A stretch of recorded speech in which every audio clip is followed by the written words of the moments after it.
Are you there? Is that you?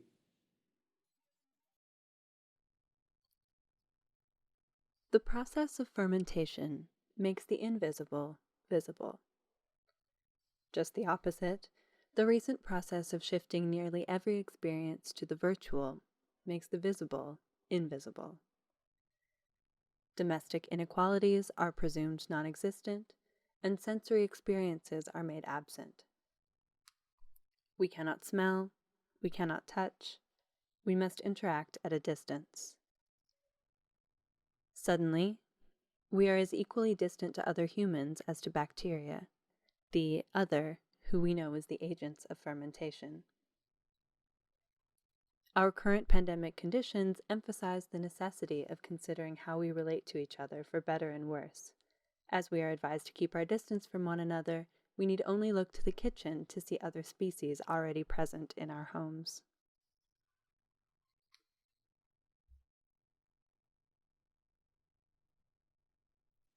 Fermentation is the simple process of breaking down a substance by bacteria, like yeast, or other microorganisms.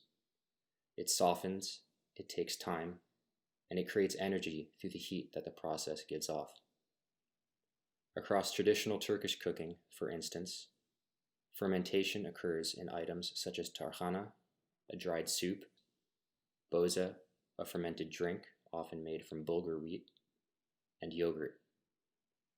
These processes demand multiple authors, from bacteria to human facilitators, and defy assumptions based on cleanliness, taste, time, and interiority in the kitchen.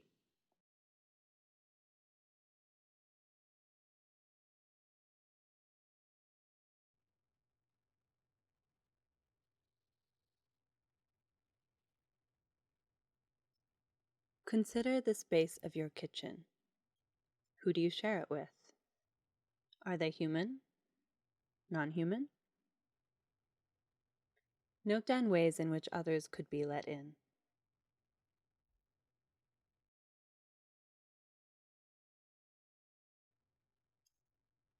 The kitchen is a space of encounter, alliance, and a uniquely mutual entanglement of species. The kitchen is the room in which the ingredients for an expanded understanding of empathy are already laid out through bacteria, vegetation, and animal products across various forms. Despite this being the case, the modernist Western kitchen has historically focused on a subordination of these natural elements through the prizing of cleanliness and efficiency, the demonization of ripening or rotting food, an alienation from seasonal eating, and a seduction by way of packaged goods. We buy food when it is ripe, eat it when it is still ripe, and throw it away before it rots. Yet all the while, the processes of its making and unmaking still take place even as they are kept from us.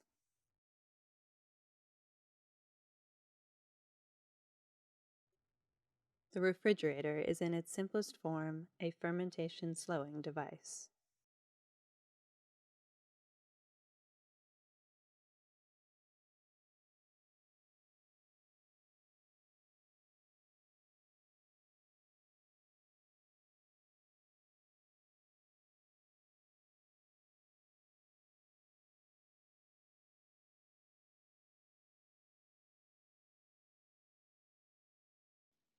It is clear today that this sterile approach to food has come at a detriment to our natural environment. Our othering toward nature shows little in an attempt at mutual interdependence, but rather a one-sided conception of use. What would it mean to work toward an interspecies empathy that designs not to keep naturally occurring processes out, but to bring them in? What sorts of support structures, scaffoldings, could we build in order to break down the barrier between the self and the other and reintroduce bacteria back to where it has been expunged? Bacteria and microbes prove these boundaries to be porous. They are already inside of us. They are already outside of us. My therapist tells me to drink more apple cider vinegar and eat more yogurt. gut biome controls mood. We need them as much as they need us.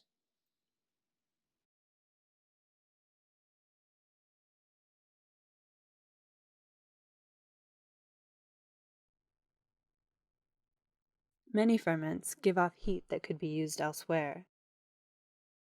Rather than a stovetop burner on simmer, a sauce could be kept warm on top of an active fermentation vessel and make use of its heat produced. Are there other design interventions to be taken within our kitchens that would encourage these processes?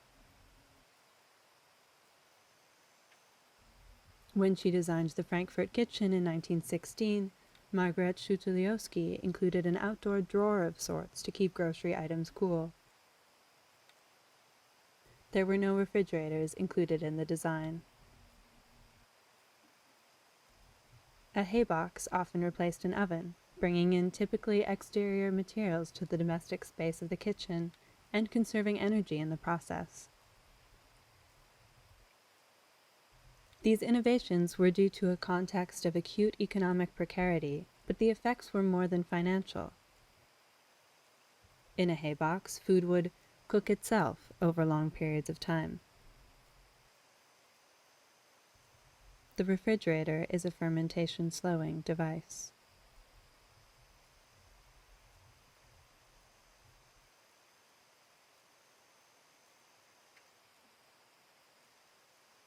Yeast and other microbes exist on the surface of almost everything we eat, yet they only thrive in certain environments.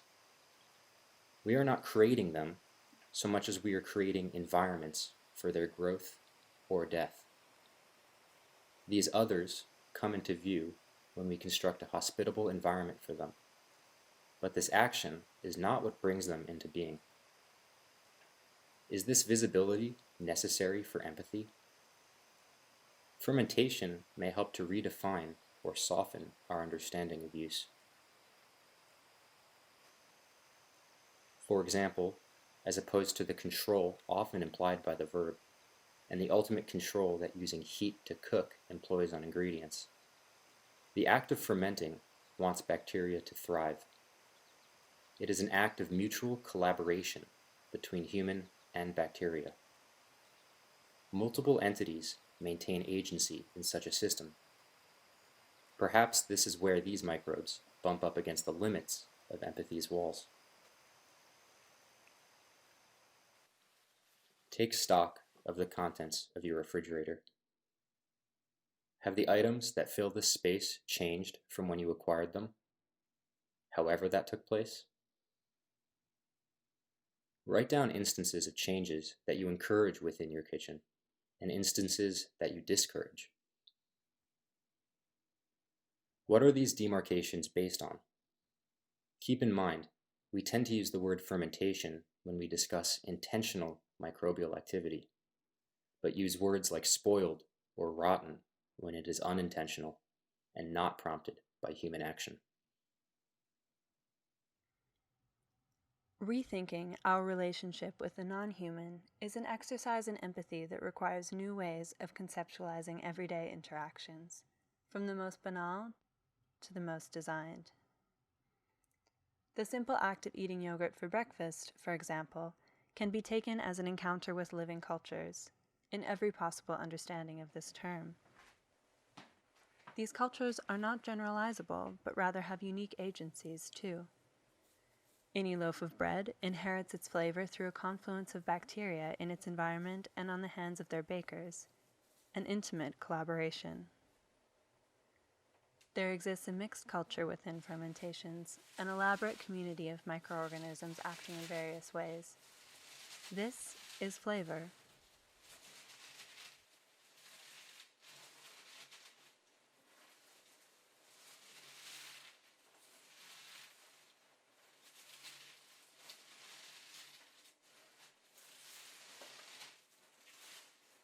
When does the familiar become the other?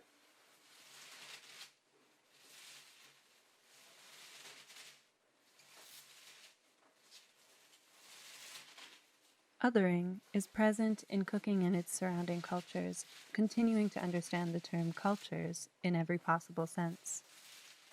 Human-to-human othering, as well as human-to-microbe. In fermentation, a historical empathy is made visible. These processes are inarguably ancient, and translated and adapted over times and scales beyond our contemporary kitchens.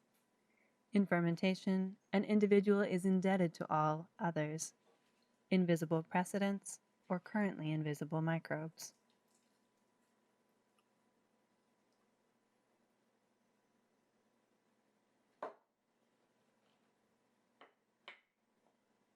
It is hard to imagine our contemporaries bringing into practice as slow a process as fermentation today.